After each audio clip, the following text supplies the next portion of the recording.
அன்பினர்களே, Iran அமெரிக்க போரின் உச்சகட்டமாக Hormuz ஜலசந்தி மிகப்பெரிய ஒரு சோதனை அல்லது ஒரு போர்க்களமாகவே மாறப்போகின்றது. இப்பொழுது அமெரிக்காவின் நேவி கலன்கள், சுடுகலங்கள் அத்தனையும் ஹார்முஸ் ஜலசந்தியை அடைந்து விட்டது. இப்பொழுது அதிகரித்து வரும் பிராந்திய பதட்டங்களுக்கு மத்தியில் ஓமான் வளைகுடாவில் அமெரிக்க விமானம் தாங்கி போர் விமான தாக்குதல் குழுவை மறைக்க ஈரான் ஷாஹெட் 129 ட்ரோனை நிறுத்துகிறது. என்னடா இது புதுக்கதையா இருக்குது. அவங்களோட சாகெட் என்பது ஒரு மிகப்பெரிய ட்ரோன் உண்டாம். அதுல பேரு சாகெட் 125 ட்ரோன். ஹார்முஸ் ஜலசந்தி அருகே அமெரிக்க கடற்படை நகர்வுகளை கண்காணிக்க ஈரான் தனது சாகெட் 125 மேல் ஆளில்லா வான்வெளி ட்ரோனை மீண்டும் நிலைநிறுத்துகிறது. உள்நாட்டு அமைதியின்மை மற்றும் அதிகரித்து வரும் மத்திய கிழக்கு புவிசார் அரசியல் நிலையற்ற தன்மைக்கு மத்தியில் அமெரிக்க விமானம் தாங்கி போர் குழுக்களை சவால் செய்ய தெஹ்ரானின் சமச்சீரற்ற ட்ரோன் போர் மீதான நம்பிக்கை அதிகரித்து வருவதை எடுத்து காட்டுவதாகவே வளைகுடா செய்திகளில் பல இடங்களில் இந்த செய்திகள் இன்று முதன்மை செய்தியாக இடம் பிடித்திருக்கிறது. ஈரான் ஓமான் வளைகுடாவை கடந்து செல்லும் அமெரிக்க கடற்படை படைகளுக்கு அருகாமையில் தொடர்ச்சியாக கண்காணிப்பு நடவடிக்கைகளை மேற்கொள்ள அதன் சாகெட் 125 நடுத்தர உயர நீண்ட நிலை ஆளில்லா வான்வெளி ட்ரோனை நிலைநிறுத்தியுள்ளதாக கூறப்படுகிறது. இது தீவிரமடைந்து வரும் பிராந்திய உறுதியற்ற தன்மை மற்றும் அதிகரித்து வரும் உள்நாட்டு அரசியல் அமைதியின்மைக்கு மத்தியில் ஈரானின் சமச்சீரற்ற உளவுத்துறை சேகரிப்பு மற்றும் கட்டாய சமிச்சையின் பயன்பாட்டில் கணக்கிடப்படாத அதிகரிப்பை உருவாக்கும் ஒரு நடவடிக்கையாகும் என்று சொல்லப்படுகிறது. நாம் ஏற்கனவே சொன்னமில்லை, இவங்களுக்கு என்னென்றால் அமெரிக்காவிட இந்த நேவி நடமாட்டத்தை கண்காணிக்கணும். இதுதான் ஈரான் பார்க்கின்ற முதல் விடயமா இருக்குது. அதனால தான் அவங்களோட உளவு தான் பாக்குறாங்க. அவங்க என்ன வச்சுக்கிறாங்க, என்ன கொண்டு வராங்க என்றது தான் ஈரான் சரியாக மோப்ப முடியுது. 731 BCD என்ற ஹெக்ஸா டெசிமஸ் அடையாளம் காட்டியுடன் ACB SEP 2501 என்ற அழைப்பு அடையாளத்தின் கீழ் இயங்கும் ட்ரோனின் திறந்த மூல உளவுத்துறை கண்காணிப்பு. இந்த விமானங்கள் தனிமைப்படுத்தப்பட்ட சந்திப்புகள் அல்ல, ஆனால் பல தொடர்ச்சியான நாட்களில் நடத்தப்பட்ட தொடர்ச்சியான உளவுத்துறை கண்காணிப்பு மற்றும் உளவு பணிகள் என்பதை உறுதிப்படுத்துகிறது. இது சந்தர்ப்பவாத கண்காணிப்பை விட வேண்டுமென்றே செயல்பாட்டு நோக்கத்தை பிரதிபலிப்பதாகவும் ஈரான் தரப்பால் சொல்லப்படுகிறது. ஈரானுக்குள் உள்ள அமைதியின்மைக்கு பதிலளித்த அமெரிக்க ஜனாதிபதி டொனால்ட் ட்ரம்ப் அமெரிக்க கடற்படைகளின் பெரிய கடற்படை பிராந்தியத்தை நோக்கி செல்வதாகவும் ஈரானின் எதிர்ப்பாளர்களுக்கு உதவி வந்து கொண்டிருக்கின்றது என்றும் உறுதியளித்ததால் இந்த அதிகரிப்பு வெளிப்பட்டது. இது தெஹ்ரானின் அச்சுறுத்தல் உணர்வுகளை கூர்மையாக உயர்த்தியது மற்றும் அதன் முன்னோக்கி ISR நிலைப்பாட்டை துரிதப்படுத்துகிறது. கிராக்கன் பிளைன் தலைமை நிர்வாக அதிகாரி ட்ரோன் போர் விமானம் கேமரூன் செல் ஈரானின் அணுகுமுறையில் உள்ளார்ந்த மூலோபாய ஆபத்தை அடிகோடிட்டு காட்டுவதாக சொல்லியிருக்கின்றார். ஈரானின் ட்ரோன் திறன்கள் பல்லாயிரக்கணக்கான டாலர்களுக்கு மதிப்பிடுவை என்றும் எச்சரித்திருக்கின்றார். மேலும் மிகவும் விலகி வந்த கடற்படை சொத்துக்களுக்கு எதிராக விகிதாசாரமற்ற விளைவுகளை உருவாக்க மலிவான விநியோக தளங்களுடன் குறைந்த விலை போர் முனை இணைப்பது தெஹ்ரான் தேர்ச்சி பெற்றுள்ளது என்பதை அவர் வலியுறுத்துகிறார். அதாவது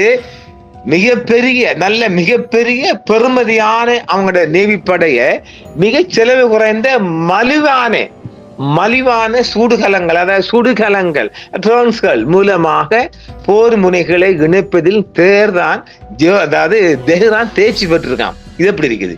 மிக கோடி ட்ரில்லியன் கணக்கான உங்களது டாலர் பெறுமதியான நேவி சிப்பை அடிக்கிறது சின்ன விலை கொண்ட ட்ரோன்ஸ்கள் மூலமாக தாக்குதல் செய்யப்படுகிறது. இதைத்தான் ஹமாஸும் செஞ்சிருந்தாங்க. அந்த மாதிரி ஒரு ஸ்ட்ரைக் தான் பிடிச்சிருந்தாலும் அமெரிக்காவும் அதை உணர்ந்திருக்குது. ஈரானின் வலிமை இந்த குறைந்த விலை அதிக அளவு கொண்ட ட்ரோன்ஸ் அமைப்புகளில் உள்ளது. குறிப்பாக ஒரு வழி தாக்குதல் ட்ரோன்கள் ஒரு இலக்கை நோக்கி பறந்து பிடிக்க வடிவமைக்கப்பட்டுள்ளது என்று செல் மேலும் தெரிவித்திருக்கின்றார். இது அமெரிக்க கடற்படை வான் பாதுகாப்பு கட்டமைப்புகளுக்கு அடிப்படையான செலவு பரிமாற்ற அனுமானங்களை நேரடியாக சவால் செய்யும் ஒரு கோட்பாடாகும். இது அமெரிக்க கடற்படை வான் பாதுகாப்பு கட்டமைப்புகளுக்கு அடிப்படையாக இருக்கும் செலவு பரிமாற்ற அனுமானங்களை கொண்டதாகவும் சொல்லப்படுகிறது. அதாவது அமெரிக்கான படையெடுப்புக்கு பயிலத்த ஈரானிய தளபதிகள் தங்கள் படைகள் தூண்டுதலை தூண்டும் என்றும் நிலையில் இருப்பதாகவும், தூண்டப்பட்டால் இன்னும் பெரிய அடியை வழங்க தயாராக இருப்பதாகவும் எச்சரித்திருக்கிறார்கள். இது ஒரு ஈரான் எச்சரிக்கை. ஈரான் தொடர்ந்து அப்படிதான் எச்சரிக்கிறாங்க. பார்க்கலாம். அமெரிக்காவின் படையெடுப்புக்கு பயிலளித்த ஈரானிய ராணுவ தளபதிகள் தங்கள் படைகள் பின்வாங்க போவதில்லை என்று மிகப்பெரிய தாக்குதலை தொடுக்க போகுது என்றும் அவங்க சரியா சொல்றாங்க. அவங்க ஒரு நம்பிக்கையிலான வச்சுக்கிறாங்க, எங்களை அடிக்கலும் என்று. அதானே சொல்லுமா, செய் அல்லது சத்துமடி என்று புலிகளின் தத்துவத்தை அவங்க வச்சுக்கிறாங்க. பார்ப்போம். இந்த பின்னணியில் உலகின் மிகவும் பொருளாதார ரீதியாக முக்கியமான கடல்சார் தாழ்வாரங்களில் ஒன்றின் மீது சாகேட் 125 தொடர்ச்சியான இருப்பு அதிகரித்து வரும் நிலையற்ற மத்திய கிழக்கு பாதுகாப்பு சூழலில் ஆளில்லா அமைப்புகள் எவ்வாறு தடுப்பு, விரிவாக்க, மேலாண்மை மற்றும் மூலோபாய செய்தி திடல்கள் மைய கருவியாக மாறிவிட்டன என்பதை அடிக்கோடிட்டு காட்டுவதாகவும் சொல்லுகின்றார்கள். உலகளாவிய எண்ணெய் விநியோகத்தில் கிட்டத்தட்ட 20% சர்வதேச சந்தைகளுக்கு செல்லும் வழியில் ஓமான் வளைகுடாவில் அதான் சொன்னமே ஜலச்சந்தி, அதைத்தான் சொல்றாங்க. மீண்டும் ஒருமுறை ட்ரோன் போர், கடற்படை சக்தி முன்கணிப்பு மற்றும் புவிசார் அரசியல் நெருக்கடி ஆகியவை உலகளாவிய விளைவுடன் ஒன்றிணைக்கும் ஒரு மைய புள்ளியாக உருவெடுத்துள்ளது. அங்குதான் ஜலச்சந்தில ஸ்டார்ட் ஆக போறாங்க. மூலபாய சந்தையாக தொடர்ச்சியான ISR அமெரிக்க கடற்படை சொத்துக்களுக்கு அருகிலேயே ஷாகேட் 125 செயல்பாடுகள் பொருத்தப்பட்டிருக்கின்றது. அமெரிக்கா கடற்படை அமைப்புகளுக்கு அருகில் காணப்பட்ட சாகேட் 125 விமான பயணங்கள் வேண்டுமென்றே உளவுத்துறை சேகரிப்புடன் ஒத்துப்போகும் விமான சுய விவரங்களை காட்டின. அது செல்வ நாம் ஏற்கனவே சொல்லிக்கிறோம் இல்ல, அவங்களோட இந்த மாதிரி தான் வச்சுக்கிறாங்க எல்லாம். இது சாகேட் 125 என்பது சுற்றி 360 பாகையும் சுற்றி அடித்து தேவையான உளவுகளை அது அவங்களோட சாப்ட்வேர் மூலம் உடனே அவங்களோட தேவையான அவங்க எந்தெந்த கம்யூனிகேஷன் கனெக்ஷன் கொடுத்தீங்க தெரியலையே அந்த கனெக்ஷன்கள்ல இந்த தகவலை கொடுத்துரும். இப்ப இவங்க அந்த ட்ரோன்ஸ் மேலே அதிகமான ட்ரோன்ஸ்கள் தாக்கப்பட்டு கடல்ல புழும். சும்மா அவனும் பார்த்திருக்க மாட்டாங்க. அமெரிக்காவும் சும்மா எல்லாத்தையுமே நீங்க எடுத்து அடிக்கலாது. ஆனாலும் மிகப்பெரிய ஒரு உங்களுடைய பெரிய படைக்கலங்களை அல்லது நேவி சிப்பை எல்லாம் சின்ன சின்ன எளிய விமானம், செலவு குறைஞ்ச விமானம் மூலம் தான் அடிக்கிறதா அங்க ஈரான் சரியான பிளான் போட்டுக்கிறாங்களாம். அதாவது ட்ரோன்ஸ் நிலையற்ற மேலோட்ட பரப்பை விட மின்னொளியில் மற்றும் அகைச்சிவப்பு கண்காணிப்பு போன்றதாக நிலையாக அலைந்து திரியும் சுற்றுப்பாதைகளை பராமரித்து சொல்லுமே 390-60 வந்த இந்த 360 அதான் சொல்றாங்க. 24 மணி நேரம் வரை தாங்கும் திறன் கொண்ட ஷாகேட் 125 நீடித்த கடல்சார் ISRக்கு தனித்துவமான பொருத்தப்பட்டது. தனித்துவமாகத்தான் போல் எடுத்தப்பட்ட இது மனிதர்கள் இயக்கும் தளங்கள் பொருளாதார ரீதியாக நகலெடுக்க போராடும் நிலை தமிழ் கோப்பி அடிக்கிறது. இந்த நீடித்த கண்காணிப்பு நிலை MQ-4C ட்ரைடன் உயரக நீண்ட தாங்கும் ட்ரோன்ஸ் ஈரானிய வான்வெளிக்கு வழக்கத்திற்கு மாறாக நீட்டிக்கப்பட்ட பயணங்களை பறப்பதை காணப்பட்டதால் நிலையான ஒமான் வளைகுடா பாதையில் இருந்து விலகி 17 மணி நேரத்துக்கு மேலாக பாரசீக வளைகுடாவில் தங்கியிருக்கும் அமெரிக்க ஆளில்லா நடவடிக்கையுடன் ஒத்துப்போனது. இந்த விமானங்களுக்கு துணையாக P-8A பொசிடான் கடல்சார் ரோந்து விமானங்கள் ஈரானிய கடல்சார் அணுகுமுறைகளுக்கு அருகில் நீண்ட தூரம் பறக்க விடப்படுவதை கண்காணித்தன. நீர்மூழ்கி கப்பல் செயல்பாடுகள், மேற்பரப்பு திரள் அச்சுறுத்தல்கள் மற்றும் நிலம் மற்றும் கடல் இரண்டிலிருந்தும் இயங்கும் சாத்தியமான ட்ரோன்ஸ் ஏவுதளங்கள் குறித்த அமெரிக்க கவலைகளை சமிஞ்சை செய்தன. பாரசீக வளைகுடா மற்றும் ஓமான் வளைகுடா முழுவதும் ஈரான் இஸ்லாமிய புரட்சிகர காவல் படை IRGCN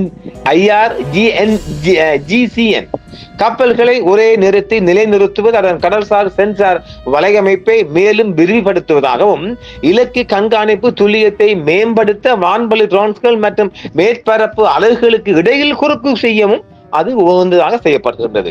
இதேவேளை ஜனவரி 27 முதல் 29 என்பது நாளை 30 இல்ல இன்று 30 வரை ஹார்முஸ் ஜல சந்தைக்கு அருகில் 5 நாட்டிக்கல் மைல்ஸ் சுற்றளவில் வான்வெளியை கட்டுப்படுத்தும் விமானப்படையினருக்கு ஒரு அறிவிப்பை வெளியிட்டதன் மூலம் தெஹ்ரான் இந்த நிலைப்பாட்டை வலுப்படுத்தியது.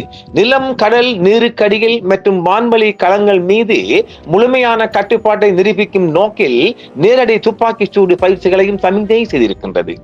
IRGC-யின் விண்வெளி படையின் வழிகாட்டுதலின் கீழ் ஈரான் விமான உற்பத்தி தொழில்துறை நிறுவனத்தால் ஹெசா உருவாக்கப்பட்ட சாகேட் 125 ஒரு மூலக்கல்லாகவும் கருதப்படுகிறது. IRGC விண்வெளி படையின் வழிகாட்டுதலின் கீழ் ஈரான் விமான உற்பத்தி தொழில்துறை நிறுவனத்தால் ஹெசா உருவாக்கப்பட்ட சாகேட் 125 ஈரானின் உள்நாட்டு ஆளில்லா விமான சுற்றுச்சூழல் அமைப்பின் ஒரு மூலக்கல்லாகும். இது சகிப்புத்தன்மை மற்றும் ஈர்ப்புத்தன்மை மூலம் வழக்கமான இராணுவ குறைபாடுகளை ஈடு செய்ய வடிவமைக்கப்பட்ட தளங்களில் ஒரு தசாப்த கால முதலீட்டை பிரதிபலிக்கிறது. 1700 முதல் 2000 கிலோமீட்டர் வரையான அதன் செயல்பாட்டு வரம்பு 2000 கிலோமீட்டர் ரொம்ப தூரம்ங்க. முழு பாரசீக வளைகுடா, அமன் வளைகுடா மற்றும் அரேபிய கடலின் குறிப்பிடத்தக்க பகுதிகளையும் கவரேஜ் செய்ய உதவுகிறது. இதனால் ஈரான் அதன் உடனடி கடற்கரைக்கு அப்பால் குறைந்த செலவில் வான்வெளி கண்காணிப்பை திட்டமிடவும் அனுமதிக்கிறது. சரியா போச்சு.